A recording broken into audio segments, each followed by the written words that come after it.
전부 수련회 첫째 날에 오신 모든 성도님들을 진심으로 환영합니다. 우리 주제가 웰컴입니다. 그래서 옆에 분들과 반갑게 인사했으면 좋겠는데, 인사할 때 사랑합니다, 축복합니다라고 할 때 이 표정에서 그게 묻어나야 돼요. 그래서 우리 옆에 분들과 함께 인사해 보겠습니다. 사랑합니다, 축복합니다.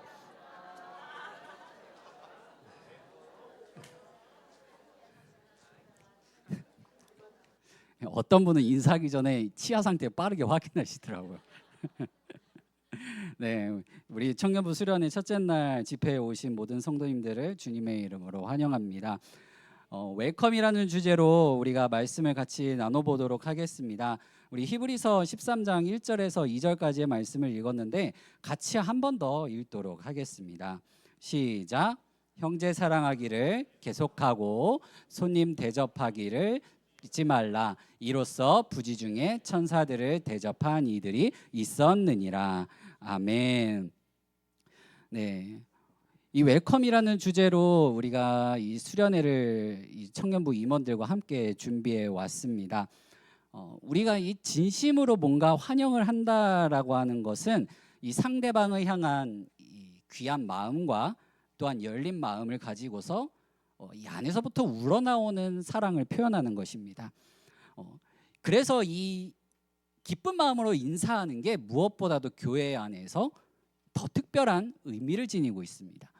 우리가 서로를 바라보면서 환하게 인사하는 데에는 나의 사랑으로 하는 게 아니라 이 안에 계시는 주님으로 말미암아 그 주님 가운데 우러나는 그 사랑으로 인사하는 것이기 때문에 그렇습니다. 그래서 이 교회 안에서 서로 봤을 때 인사를 잘하는 게 정말로 중요한 일이에요. 인사를 하더라도 밝은 미소와 또 열린 마음과 상대방이 봤을 때도 이게 정말 나를 환영해 주는구나라는 그 인상을 받도록 해줘야 합니다. 저는 오늘날 이 사회 속에서 사람 대 사람으로 이게 사람 냄새 나듯이 인사를 해줄 수 있는 공동체가 몇 안 남았다고 생각하는데 그 중에 하나가 바로 교회라고 생각합니다. 우리가 살아가는 세상은 너무나도 빠르게 변해가고 있고요. 많은 것들이 기계가 그 일을 대체하고 있습니다. 기계가 그 일을 대체하다 보니까 뭐가 될까요? 뭐가 돼요? 기계가 많은 일을 대체하니까 어떤 현상이 일어나요? 일자리가 없어져요. 맞아요. 일자리가 없어지는 것도 있어요. 그러니까 일자리가 없어진다라고 했을 때 그 자리에 누가 사라지는 거예요? 사람이 사라지는 거예요. 사람이 하는 일들 대부분이 이제 기계가 대신하면서 그 자리에 사람이 사라지고 있습니다. 저는 개인적으로는 어떤 곳에 방문하거나 누구를 만나거나 할 때 이 얼굴을 보고 하는 것을 굉장히 좋아합니다. 그래서 많은 이제 카페들 같은 데도 가더라도 키오스크로 막 주문하게 해요. 근데 굳이 카운터로 갑니다. 굳이 카운터로 가가지고 얼굴을 마주 보고서 주문을 하려고 합니다. 이건 저한테 어떻게 보면 좀 강박적인 건데, 뭔가 얘기를 전달하고 이야기를 나눠야 될 게 있다라고 했을 때 이 문자를 하는 것보다 전화하는 걸 좋아하고요. 전화하는 것보다는 얼굴을 보고서 얘기하는 것을 좋아합니다. 굉장히 어떻게 보면 피곤한 사람이에요. 예. 그래서 저는 이 교회라는 공간이 좋습니다. 교회에 왔을 때 키오스크가 있지는 않잖아요. 내가 어떤 예배 드려야지 하면서 선택하지도 않고, 내가 뭘 헌금해야지 하면서 이게 키오스크 누르지도 않습니다. 그래서 저는 이 교회라는 공간이 정말로 좋은데, 세상은 이 빠르게 기계화가 진행이 되면서 사람들에게 많은 편리를 제공하고 있습니다. 그러다 보니까 사람들이 그 편리성에 젖어들고 있는데, 이 교회라는 공간이 세상에 못지않게 따라가려고 한다면 많은 노력이 필요하다라고 생각을 하고, 또한 이 교회라는 공간에는 항상 사람이 있다 보니까 이 기계보다 못한 사람이 되어서는 안 된다라는 생각이 있습니다. 그리고 이 교회라는 공간 안에서는 사람이 기계보다 못할 이유가 없어요. 왜냐하면 우리 안에 누가 계십니까? 예수 그리스도, 영원한 우리의 주님이 좌정하고 계시기 때문에 그렇습니다. 그분께서 우리 가운데, 마음 가운데 계시면서 하나님께서 값없이 주시는 은혜를 계속 우리에게 부어주고 계세요. 나라고 하는 한 사람이 하나님께서 끊임없이 제공해주는 그 은혜를 담고 있는 하나의 공간입니다. 근데 그런 사람들이 있다 보니까 뭐가 돼요? 이 공간이, 교회라는 공간은 은혜의 공간이 되게 됩니다. 은혜의 공간이 됐을 때 우리는 이 은혜를 어떻게 표현할 수 있을까 한번 계속 질문하고 생각하게 만듭니다. 세상은 사람을 맞이하는 일을 상업화시켰어요. 막 이렇게 사람이 와가지고 뭘 소비해야 되는지 그런 공간으로 만들어냈습니다. 그리고 그 돈을 지불하면서 내가 무엇을 소비해야겠다라고 생각하게 만드는 공간이 널리고 널렸습니다. 근데 교회는 그렇지 않아요. 우리는 그 생각부터 내려놓으면서 이 교회 안에 있는 누군가를 맞이하고자 하는 그 생각을 해봐야 합니다. 그래서 저는 이 수련의 주제를 웰컴이라고 정했습니다. 반갑게 맞이해주고 환대해주자는 의미에서요. 서로 품어주고 서로 기뻐하고 서로 은혜를 나누자는 의미에서 웰컴이라고 지었습니다. 여기 계신 모든 성도님들이 바로 그 은혜를 서로 나누고 기뻐하고 또 슬퍼할 때는 함께 슬퍼했으면 좋겠습니다. 오늘 말씀은 히브리서 13장 1절에서 2절까지의 말씀인데, 이 히브리서가 당시에 이 그리스도인들을 향하여 쓰여진 편지였지만 이 편지를 받는 사람들은 어떤 상황에 있었냐면요, 이 로마가 굉장히 박해를 하는 상황과 그 다음에 기존의 이제 이스라엘 가운데 뿌리 깊게 내리고 있는 유대교가 이들을 계속 유혹하고 있어요. 야, 너네 잘못된 거 믿지 말고 이 전통이 깊은 이 유대교로 돌아오라라는 것을 계속 유혹합니다. 근데 유혹만 있는 게 아니라 이 그리스도인들, 예수 그리스도를 믿는 사람들을 계속 고립시켜 나아가요. 사회적으로도 뭔가 관계가 단절되고 그로 인해서 불이익도 많이 보다 보니까 점점 이 예수님을 믿는 사람들은 세상 속에서 설 곳이 없어지게 되었습니다. 세상 속에서 설 곳이 없어지고 사람들과의 관계가 끊어진다라는 것은 그 당시에 굉장한 경제적인 손실로 이어지게 되어 있어요.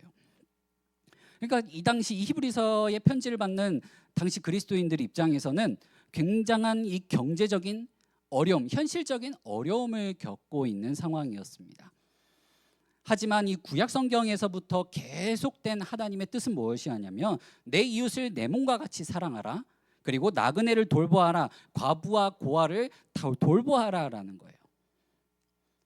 근데 그 명령이 떨어진 이유가 뭐냐면 하나님께서 내가 거룩하니 너희도 거룩해야 된다라는 겁니다.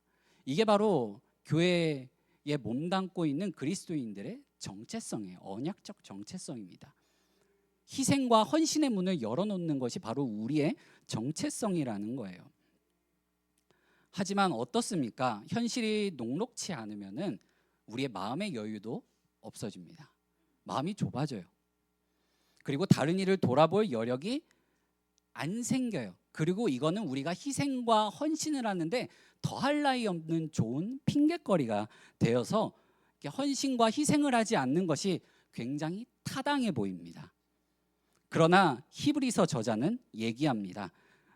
10장 34절 말씀을 같이 한번 읽어보겠습니다. 히브리서 10장 34절입니다. 네, 한 목소리로 읽어보겠습니다. 시작.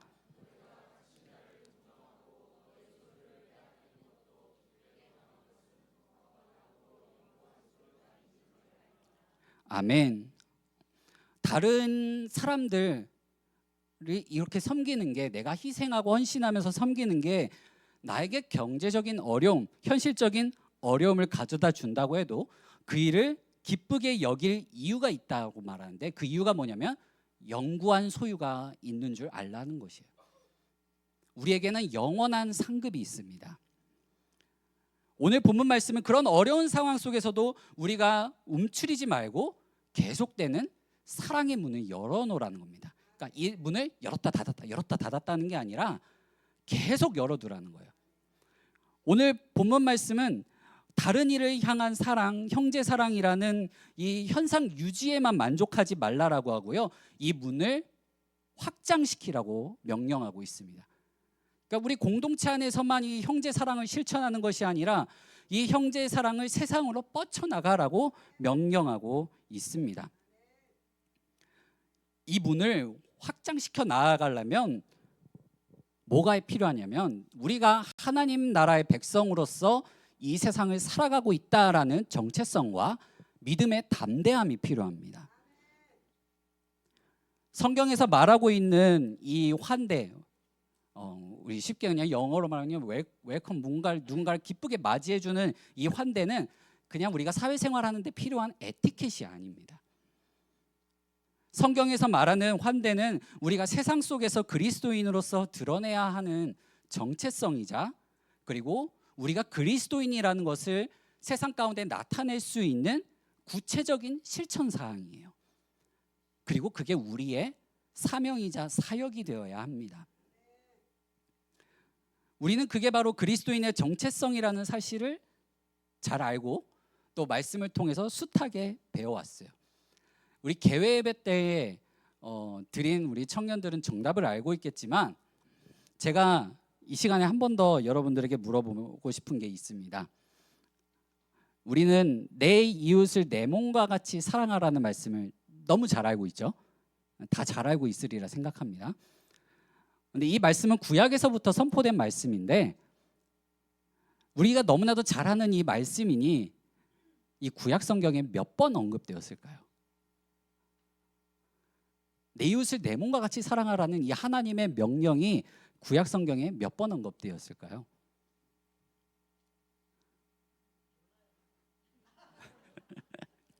한 번입니다. 한 번. 구약 성경에는 내 이웃을 내 몸과 같이 사랑하라는 명령이 한 번 언급되어 있고요. 그리고 이것보다 더 강력한 명령인 나그네를 그와 같이 사랑하라는 것이 36번이나 명령하고 있습니다. 우리의 사랑은 내 옆에 있는 사람만 사랑하는 것에서 멈춰 있는 것이 아니라 더 넓은 범위에서 우리가 신앙생활하면서 그 사랑을 실천하라는 거예요. 그게 바로 그리스도인의 정체성입니다. 데살로니가전서 4장 9절 말씀을 같이 한번 읽어보겠습니다. 데살로니가전서 4장 9절 말씀입니다. 함께 읽겠습니다. 시작. 형제 사랑에 관하여는 너희에게 쓸 것이 없음은 너희들 자신이 하나님의 가르치심을 받아 서로 사랑함이라. 아멘. 바울이 형제 사랑에 관해서 이 데살로니가 전서를 쓸 때에 더 이상 쓸 것이 없다라고 말한 이유가 뭔지 아십니까?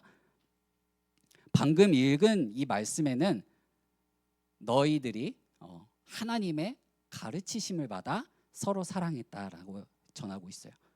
그러니까 하나님의 말씀을 배워 나갔고 그 말씀이 무슨 뜻인지 알아가는 거에서 멈추는 것이 아니라 그 사랑을 실천했다라는 거예요. 여러분, 아는 것과 실천하는 건 다릅니다. 우리가 예배에 참석해서 말씀을 듣고 성경 공부를 하는 것과 그 말씀 들고 세상 가운데 나아가서 살아내는 것은 천지 차이라는 거예요. 근데 이 데살로니가 전서를 썼을 때 이 편지를 받았던 사람들이 어떠한 삶을 살았냐면 10절에서 12절 가운데 적혀 있습니다. 우리 같이 한번 읽어보겠습니다. 시작. 너희가 온 마게도니아 모든 형제에 대하여 과연 이것을 행하도다. 형제들아 권하노니 더욱 그렇게 행하고 또 너희에게 명한 것 같이 조용히 자기 일을 하고 손으로 일하기를 힘쓰라. 이는 외인에 대하여 단정히 행하고 또한 아무 궁핍함이 없게 하려 함이라. 아멘. 누구에 대하여? 외인에 대하여. 나랑 아무 상관이 없는 그 사람들이 궁핍하지 않게 하는 일에 있어서 어떻게 됐다고요? 단정히 행했다고 합니다. 최대한의 예의를 갖추며 행동했다라는 거예요. 우리도 알고 있는 사실들이에요. 이건 성경의 가르침뿐만 아니라 우리 사람이 살아가면서 마땅히 행해야 되는 그런 보편 윤리라고 우리는 배워왔습니다. 하지만 우리의 죄성이 이것을 실천하지 못하게 합니다. 그리고 우리 안에 어떤 것이 이것을 더 못하게 가로막냐면요, 두려움이 이 일을 가로막습니다. 그러면 우리는 왜 이 일들이 두려울까요? 이 일들이 두려운 이유가 무엇일까요? 낯선 것이기 때문에 그래요. 나에게 익숙하지 않은 것이기 때문에 그렇습니다. 내가 알지 못하는 것이기 때문에 그렇습니다. 당장 교회라는 이 공동체만 보더라도요, 평상시에 이렇게 익숙한 얼굴들이 교회에 들어왔을 때 서로 인사하고 예배 자리에 오고 그렇게 같이 식사하는 건 너무 반가워요. 익숙한 일이에요. 근데 누군가 새로 왔을 때에 그 사람을 진정으로 마음을 열고 어서 오세요 이 마음이 앞섭니까? 아니면 어떻게 오셨나요? 이 말이 먼저 나옵니까? 우리는 먼저 이 사람이 왜 여기에 왔는지부터 파악하는 게 먼저예요. 왜요? 이 공간을 침범한 사람으로 여기기 때문에 그렇습니다. 경계를 넘어온 사람으로 여기기 때문에 그렇습니다. 우리는 낯선 것과 익숙하지 않은 것을 두려워하고 또 어색해하고 불편해하고 그걸 참기 힘들어합니다. 제 주변에 그런 사람이 있어요. 알지 못하는 것을 두려워합니다. 그리고 익숙하지 않은 것을 굉장히 뭔가 불편해요. 좀 참으면 너무나도 고맙겠는데 그걸 못해요. 그 주로이라는 분인데 여기 계시나요? 뒤에 계시는데 이분한테 가장 익숙하고 두려움 없는 거는요, 따뜻한 분유가 담겨 있는 젖병이에요. 이것만 이 근처에 오고 이렇게 살짝 느낌만 들잖아요. 얘가 하면서 이걸 물라고 막 해요. 자기가 익숙한 것은 거침없이 나아갑니다. 그리고 쫙쫙 빨아대요. 근데 경계하는 순간이 있어요. 얘를 좀 달래려고 이 구강 욕구가 강하기 때문에 강한 친구라서 좀 달래려고 이 쪽쪽이를 이렇게 막 가지고 가잖아요. 한 번에 물지 않습니다. 굉장히 경계를 해요. 불편해해요. 그렇게 이거 괜찮은 거야 하면서 이렇게 적응시키는데 시간이 조금 걸립니다. 근데 이렇게 거부함에도 있어서 제가 계속해서 다가가고 괜찮은 거야 어르고 달래는 이유가 뭐겠습니까? 딸이기 때문에 그래요. 내 딸이기 때문에 그렇습니다. 성경은 우리가 낯선 것을 대하는 것을 바로 이런 마음으로 행하라라고 가르치고 있습니다. 부모가 자녀를 대하는 마음으로 낯선 일을 대하라고 말씀하고 있습니다. 우리 레위기 19장 34절 말씀을 같이 한번 읽어보겠습니다. 읽겠습니다. 너희와 함께 있는 거류민을 너희 중에서 나은 자같이 여기며 자기같이 사랑하라. 너희도 애굽 땅에서 거류민이 되었느니라. 나는 너희의 하나님 여호와니라. 아멘. 하나님은 우리가 낯선 것, 낯선 사람, 일면식이 없는 사람을 우리가 낳은 자녀처럼 내 자신처럼 사랑하라라고 명령합니다. 얼마나 강력한 명령이냐면요, 나는 너희의 하나님 여호와니라라고 하면서 하나님의 성호로 친필 사인까지 해가지고 이것을 행하라라고 강력하게 권고하고 있습니다. 명령하고 있습니다. 그 명령이 바로 오늘 우리가 읽은 이 본문 말씀에서 단계적으로 확장되어 나아가요. 우리 본문 말씀 1절을 같이 한번 읽어보겠습니다. 시작. 형제 사랑하기를 계속하고. 아멘. 형제 사랑하기를 어떻게 하라고요? 계속하라고 합니다. 명령, 계속 사랑하라고 명령하고 있어요. 이 형제라는 단어는 이 헬라어로 필라델피아라고 해요. 필라델피아. 히브리어로는 헬라어로는 이게 피로 이어진 형제라는 뜻이에요. 피로 이어진 형제라는 뜻인데 이 단어가 성경 안으로 들어오면서 그 의미가 바뀌어요. 어떻게 바뀌냐면 우리는 그리스도의 피로 이어진 형제 자매라는 뜻으로 바뀌게 됩니다. 우리는 모두가 다 유전적인 피로 너무 멀리 올라가면 하나겠지만 우리가 흔히 사회적으로 말하는 그 혈연 관계에서 이 가운데 해당하긴 사람이 몇몇 없어요. 그럼에도 불구하고 우리가 더 끈끈한 이 공동체성을 가질 수 있는 이유가 뭐냐면 그리스도의 피로 이어진 사람들이기 때문에 그렇습니다. 옆에 계신 분들을 한번 볼 때마다 정말 끈끈한 내가 그 무엇보다도 그리스도의 피로 이어진 혈연 관계라는 사실을 깊이 인지하셨으면 좋겠습니다. 사랑하는 성도 여러분, 제가 이 청년부 수련회를 맞이해 가지고 청년들에게 한 가지 과제를 줬어요. 그게 뭐냐면 이 수련회 기간 이후에도 좀 실천되면 좋겠지만 적어도 이 수련회 기간만큼은 꼭 지켜줬으면 좋겠다라고 말한 게 있는데, 익숙한 사람에게 다가가는 것보다 어색한 사람에게 먼저 다가가는 것하고, 그 다음에 동성끼리는 사랑합니다, 축복합니다 인사를 할 때 이렇게 좀 따뜻하게 포옹해주면서 사랑합니다, 축복합니다라고 인사를 해줬으면 좋겠다라는 거예요. 그래서 개회 예배 시작하기에 앞서서 마침 청년들이 다 서 있었어요. 그래서 서로 다 찾아가가지고 동성끼리는 이렇게 포옹하면서 사랑합니다, 축복합니다 인사를 했고, 이성 간에는 이제 따뜻한 미소로 사랑합니다, 축복합니다 하고 인사를 했습니다. 우리가 이렇게 인사를 하는 것은 정말로 우리가 하나님 안에서 하나 되고 우리가 하나님 마음으로 환영한다라는 것을 표현하기 위함입니다. 근데 이게 그리스도의 피로 맺어진 이 가족을 향한 사랑은 단 한 번의 실천으로 끝나선 안 돼요. 성경은 어떻게 하라고 해요? 계속하라라고 해요. 계속하라라고 합니다. 계속 사랑을 실천하라고 명령해요.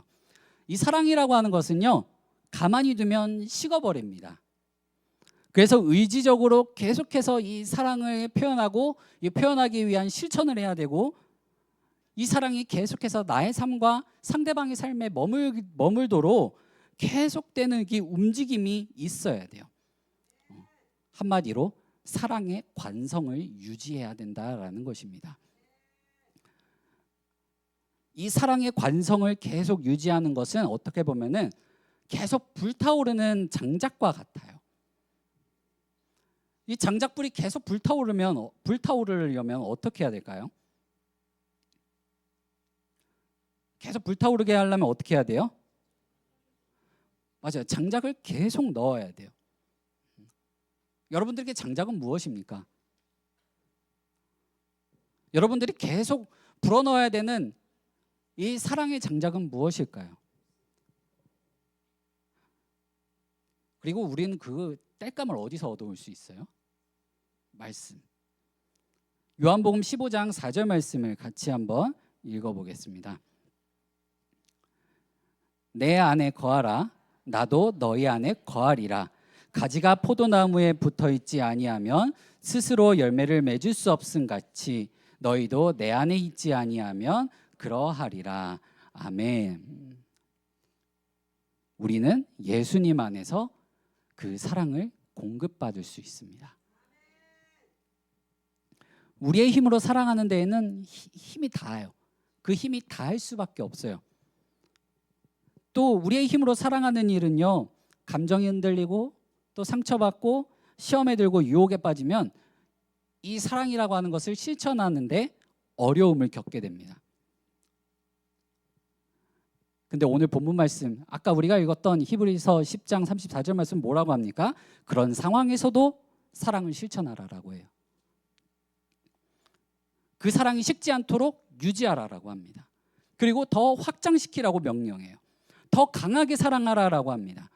이제 그 사랑이 이 형제 사랑에서 멈춰 있는 게 아니라 그리스도의 피로 맺어진 이 형제 안에서만 행해지는 것이 아니라 낯선 이를 향하라고 더 강력하게 명령하고 있습니다. 우리는 그 사랑을 실천하는 데에서 뭘 깨달을 수 있냐면요, 숨어 계신 하나님을 발견할 수 있게 됩니다. 숨어 계신 하나님을 발견하게 되는 거예요. 그렇기 때문에 우리가 낯선 이를 환대해야 되는 이유가 여기에 있습니다. 우리 히브리서 13장 2절 말씀을 같이 한번 읽어보겠습니다. 시작. 손님 대접하기를 잊지 말라. 이로써 부지 중에 천사들을 대접한 이들이 있었느니라. 아멘. 이 손님이라는 단어는요, 사랑이라는 단어와 나그네라는 단어가 합쳐진 필록세니아라는 단어예요. 한마디로 낯선 이를 향한 사랑, 낯선 이를 향한 사랑을 실천하라는 거예요. 근데 이거 자발적으로 하라는 겁니다. 1절에서 2절로 이어지는 말씀은 형제 사랑이 교회 밖으로 넘치는 자연스러운 사랑의 확장이라는 것입니다. 이걸 반대로 말하면 뭡니까? 밖을 향한 사랑이 실천되지 않는다면 우리 안에 사랑이 식어 있다라는 반증이 된다라는 거예요. 그렇기 때문에 우리는 이 사랑을 밖으로 향할 수 있도록 우리가 안에서부터 뜨거운 이 사랑의 장작을 계속 집어넣어야 돼요. 결국 이 일은 세상을 향한 선교적 행위입니다. 세상을 향하여 하나님의 사랑을 드러내는 거예요. 손님은 한 사람의 개인의 범주에서 봤을 때 이제 나라고 하는 사람의 삶의 영역에 밖에 있는 사람이에요. 근데 우리는 이 낯선 이를 알고 있는 상황에서 만나는 경우보단 내가 모르는 상황 속에서 만나는 경우가 대부분입니다. 그래서 오늘 읽은 이 2절 말씀에 부지 중에 대접했다라고 해요. 내가 알지 못하던 때에 갑자기 그 낯선 이가 나에게 찾아와가지고 내가 그를 대접했다라는 겁니다. 그건 낯선 이가 갑자기 나의 삶에 들어왔을 때 그 사람을 내가 극진히 대접하게 되는 거는 뭔가 보상을 받을 수가 없는 상황인 거예요. 계산된 행동이 나올 수가 없는 상황이라는 겁니다. 그렇게 우리가 행하려면 평상시에 어떤 믿음이 있어야 되냐면 낯선 이 가운데 주님을 기대할 수 있는 믿음이 있어야 된다라는 것입니다. 믿음의 조상 아브라함은 마므레 상수리 나무 아래에서 지나가는 세 사람을 극진히 영접했는데 그들은 하나님과 천사들이었습니다. 아브라함의 환대는 단순한 선행으로 끝나지 않습니다. 아브라함이 맞이한 환대로 말미암아 무엇을 약속받냐면 사라에게 아들이 있을 것이라는 언약의 재확인으로 이루어진다라는 거예요. 우리가 낯선 이를 대하고 그 사람을 환대해 준다라고 하는 것은 내 안에 예수 그리스도가 있고 내 안에 있는 예수 그리스도의 사랑이 밖으로 흘러 넘친다라는 것을 재확인하는 것입니다. 내 안에 예수님이 계신다는 것을 재확인하는 일이에요. 부지 중에 행한 아브라함의 환대는 예수 그리스도로 이어지는 구원의 물줄기를 잇는 통로였습니다. 하나님은 은혜를 베푸시길 원하시는 분이에요. 하지만 아브라함이 환대를 제공했기 때문에 하나님께서 아브라함에게 보상을 해야 할 의무가 생긴 것은 아닙니다. 아브라함이 알지 못하는 중에 환대하는 장면은 눈에 보이는 선물과 눈에 보이지 않는 선물이 오가는 놀라운 신비로운 장면이에요. 눈에 보이는 선물은 무엇입니까? 이 낯선 이들을 향하여 아브라함이 극진히 준비한 음식들이에요. 그들을 향한 배려예요. 그리고 낯선 상황 속에 방문한 이들이 아브라함에게 준 보이지 않는 선물은 무엇입니까? 짧게는 아들에 대한 약속이고요. 멀리 봤을 때는 뭡니까? 우리의 모든 죄를 짊어지고 구원하실 예수 그리스도라는 선물로 이어지게 된 것입니다. 환대를 통해 하나님이 베풀어 주시는 이 신비로움과 풍요로움은 말로 다 표현할 수가 없어요. 신학자 크리스틴 폴은 다음과 같이 얘기합니다. 환대하는 사람들 대부분은 환대가 상당히 큰 노력을 요하지만 또한 자신을 매우 풍성하게 해준다는 사실을 안다. 나그네의 필요를 일방적으로 채워주기만 하는 경우는 드물다. 환대 관계에서 주인은 종종 깊은 축복을 경험한다. 환대는 하나님의 더 큰 환대에 참여하며 그것을 반영하는 것이다. 따라서 환대는 신적인 것, 거룩한 땅과 연관을 맺고 있다라고 설명합니다. 그러니까 내가 누군가를 환대하는 것과 내가 누군가에게 환대를 받는 것은 하나님의 약속과 하나님의 신실함을 삶 가운데서 경험하는 일이라고 설명하는 거예요. 우리가 알지 못하는 중에 행한 환대는 누군가를 구원의 길로 이끌 수도 있습니다. 왜요? 그 사람이 우리가 베푼 환대에 대해 궁금증을 가질 수 있거든요. 예수님은 우리가 알지 못하는 중에 행한 환대에 대해서 이렇게 말씀합니다. 마태복음 25장 35절 말씀입니다. 함께 읽겠습니다. 내가 줄일 때에 너희가 먹을 것을 주었고 목마를 때에 마시게 하였고 나그네 되었을 때에 영접하였고. 아멘. 우리가 이와 같이 행할 수 있는 이유는 우리가 먼저 하나님의 환대를 받았기 때문이에요. 영원히 죽을 수밖에 없는 우리였지만 하나님께서는 우리를 기꺼이 받아주셨습니다. 예수 그리스도를 믿기만 하면 하나님의 자녀로, 하나님 나라의 백성으로 받아주셨다라는 거예요. 우리가 먼저 그 환대를 받았기 때문에 낯선 이들을 향한 환대를 실천해야 되는 것입니다. 교회 안에도 얼굴을 오랫동안 봐왔지만 낯선 자들이 있어요. 대화를 나눠보지 못한 사람들이 있어요. 또 깊이 인격적인 교제를 맺어보지 못한 사람들도 있습니다. 하지만 우리는 그들을 향하여 먼저 다가가서 예수님 대하듯이 영접해줘야 돼요. 그 가운데 뭐가 흐를 수 있습니까? 정적이 흐를 수 있어요. 이거 어떻게 해야 되지? 고민할 때도 있어요. 무슨 말을 해야 될까? 고민도 할 수 있습니다. 그거 견뎌야 합니다. 견뎌야 해요. 그 낯선 시간을 견뎌내야 돼요. 마음의 근력을 길러야 돼요. 마음의 근력을 길러서 그 낯섦을 어떻게든 극복해내려는 노력들이 있어야 된다라는 것입니다. 로마서 13장 12절 말씀은 이렇게 전하고 있습니다. 소망 중에 즐거워하며 환난 중에 참으며 기도에 항상 힘쓰며 성도에 쓸 것을 공급하며 손대접하기를 힘쓰라라고 말씀합니다. 이게 바로 예배입니다. 이 일을 행할 때 우리가 하나님의 구원하심을 받은 자들이라는 것과 하늘의 상급을 받은 자들임을 나타낸과 동시에 하나님의 임재를 경험하게 됩니다. 이제 우리는 더 넓은 곳으로 나아가 이 환대의 장을 넓혀가야 돼요. 이처럼 성경에서 나타난 환대는 아주 옛날부터 오늘날까지 적용되는 말씀이에요. 호의와 신뢰로 베푼 놀라운 삶의 방식입니다. 사람은 원래부터 혼자 살 수 있는 존재로 지음받지 않았습니다.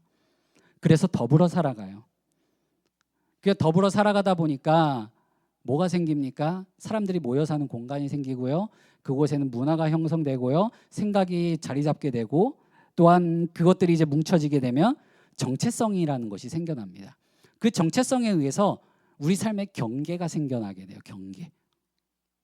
그래서 다른 사람과 다른 사람을 구분하게 돼요. 다른 곳에서 온 사람을 구분하게 돼요. 그래서 다른 지역에서 오거나 피부색이 다르거나 다른 말을 하거나 다른 문화를 가진 사람이거나 혹은 다른 직업군을 가진 사람들끼리 만나게 되었을 때 어색함을 느끼게 돼요. 그리고 이 사람은 나랑 생각이 좀 다른가? 문화가 다른가? 가치관이 다른가라는 것을 내 삶에 도전을 받게 됩니다. 하지만 그 가운데서 우리는 항상 그 도전을 받겠지만 성경적인 환대를 행하기 위해서는 이 세 가지를 명확히 해야 돼요. 성경적인 환대를 행하기 위해서는 세 가지를 구별할 줄 알아야만 합니다. 첫 번째는 뭐냐면 동화와 환대예요. 많은 교회가 스스로 우리는 환대하는 교회입니다 라고 착각을 합니다. 하지만 실상은 뭐냐면 상대방에게 우리 교회 온 사람들에게 동화를 요구하는 거예요. 그 사람이 우리와 같아지길 요구합니다. 그래서 같아지지 않았을 때는 그 사람을 향해서 때로는 굴욕감을 주기도 하고요. 또 그 사람을 조건부 이해하기도 하고 뭐 그 사람 원래 그렇잖아. 어디서 와서 그래. 무슨 일 해서 그래. 라고 하면서 그 사람을 내 마음속에 우리 공동체에 받아들이는데 조건부 제한을 겁니다. 하지만 예수님은 이 땅에 오셨을 때 사람들과 어울릴 때 그렇게 하지 않으셨어요. 예수님은 죄인들과 어울리시면서 여기에 너의 자리가 있어. 여기에 와서 나랑 함께 먹고 마시자. 그리고 다음부터는 그런 짓 하지 말고 죄인으로서 삶을 살지 말아라 라고 말씀하십니다. 잔치의 자리로 초청하고 계세요. 그렇게 주님은 이 땅에 오셨고요. 죄인들과 함께 하셨고요. 먹고 마시셨고요. 노셨고요. 그 가운데 하나님의 나라의 비밀을 가르치시면서 하나님의 백성으로서의 삶은 어떻게 살아가는지에 대해서 말씀해 주셨다는 거예요. 그래서 우리는 이 두 가지를 구별할 줄 알아야만 합니다. 있는 모습, 그 사람이 있는 모습 그대로 받아들여주고, 또한 그 사람을 향하여 당신에게 여기에 자리가 있습니다. 그냥 물리적인 공간만 얘기하는 거냐, 예배 시간에 여기 자리 있으면 여기 앉으세요 이게 아니라 우리 관계 속에 들어올 수 있는 틈을 벌어주고요. 또한 이 가운데서 함께 유대감을 형성할 수 있는 그 자리를 마련해 줘야 된다라는 것입니다. 그리고 다음으로 뭘 우리가 구별해야 되냐면요, 관용과 사랑을 구별할 줄 알아야 돼요. 관용과 사랑은 분명히 다릅니다. 오늘날의 많은 청년들은요, 이 관용을 어떻게 이해하냐면 쿨한 걸로 얘기를 해요. 굉장히 쿨하게. 난 걔도 그럴 수 있지. 이렇게 뭔가 쿨하게 인정하는 척하고, 그게 굉장한 성숙한 태도로 생각을 하고 여기지만 성경은 그렇게 말하지 않습니다. 그저 예쁜 포장지에 불과하다라는 거예요. 하나님은 우리를 관용하지 않으셨고요, 자기의 살을 직접 찢고 우리의 삶에 들어오신 분이세요. 우리가 찬양하고 기도할 때에도 익숙한 사람에게만 가서 그들을 붙들고 기도하는 것이 아니라, 내가 별로 대화해보지 못했고 어색한 사람들에게 이따 다가가서 기도해 주시기를 간절히 바랍니다. 기도 이따가 우리가 함께 하는 시간을 가질 텐데, 우리 장로님, 권사님, 집사님들께서 우리 청년들을 찾아가서 기도해 주실 때, 내가 너무나도 어렸을 때부터 봐왔던 그런 익숙한 청년들이 아니라, 내 자녀가 아니라 별로 대화해 보지 못했고 낯익지 않는 그들에게 먼저 다가가 그들을 붙들고 기도해 주시기를 간절히 바랍니다. 환대는 내가 일방적으로 베푸는 게 아니에요. 서로가 서로에게 베푸는 것입니다. 기도하는 사람도 기도받는 사람도 서로가 환대해 주고 있는 것입니다. 그래서 성경에서 말하는 환대는 어색함을 뚫어야 돼요. 낯선 것을 넘어서야 됩니다. 익숙한 것을 제쳐두고 낯선 것을 찾아야 합니다. 그게 환대에 담긴 사랑의 표현이라는 거죠. 마지막으로 우리가 무엇을 구별해야 되냐면, 인정에서 거룩으로 나아가야 된다는 거예요. 우리가 낯선 이의 이름을 불러주고 그를 위해 내 옆자리를 내어주는 것. 그러니까 공간적인 옆자리가 아니에요. 관계적인 옆자리예요. 나랑 교제를 나눌 수 있는 옆자리를 마련해 주는 것. 그 사람이 나의 삶으로 들어올 수 있도록 허용해 주는 거예요. 공동체 안으로 들어와 함께 하나님의 사랑을 나눌 수 있도록 해주는 거예요. 그럴 때 우리가 이 안에서 서로가 서로에게 하나님께 받은 은혜와 사랑을 더 많이 흘려내게 될 것입니다. 그 사랑이 흘러넘치게 된다면 내가 하나님의 임재를 나타내는 거룩한 장소가 되고요, 그 사람들의 모임이 가득히 넘치게 되면 이 자리에 우리 교회 안에 은혜의 강물이 흘러넘칠 줄로 믿습니다.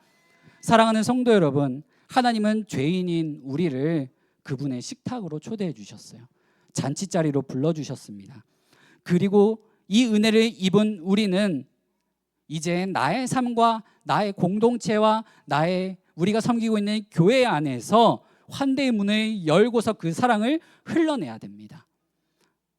우리 안에서부터 먼저 이 사랑의 실천이 이루어져야 합니다. 그게 이루어져야지만 우리가 삶에서 살아가는 중에 내가 알지 못하는 중에 하나님을 만나게 될 것이고, 그 믿음으로 말미암아 우리가 구원의 통로, 은혜의 통로, 사랑의 통로의 역할을 감당할 수 있게 되는 것입니다. 이게 바로 우리가 삶으로 드리는 예배입니다. 사랑하는 성도 여러분, 우리 옆에 분들을 바라볼 때 예수님 만난 것처럼 바라봤으면 좋겠습니다. 우리가 교회 안에서 성도들을 바라볼 때 정말 하나님을 만난 것처럼 대해 주었으면 좋겠습니다. 우리가 그 마음을 가지고 함께 찬양하고 기도의 자리로 나아가도록 하겠습니다.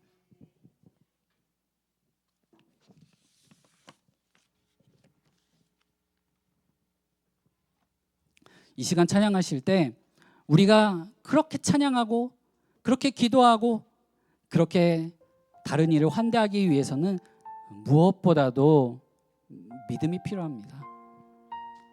주님, 내 마음이 굳어지고 문이 닫혔습니다. 주님, 이제 내 마음의 문을 열어주시옵소서. 주님, 내 굳은 마음의 문을 열어주시사 내가 주님을 만나고 내 안에 주님이 계심을 다시 한번 발견하고 내가 그 마음으로 나와 함께 믿음의 생활을 이어나가고 있는 형제와 자매를 바라볼 수 있게 해달라고 그 마음의 고백을 담아 함께 찬양하겠습니다.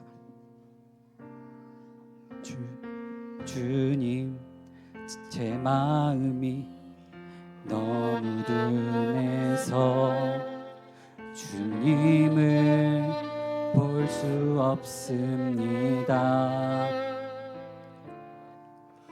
이 땅에 속하여 이 땅만 보다가 주님 손을 놓쳤습니다.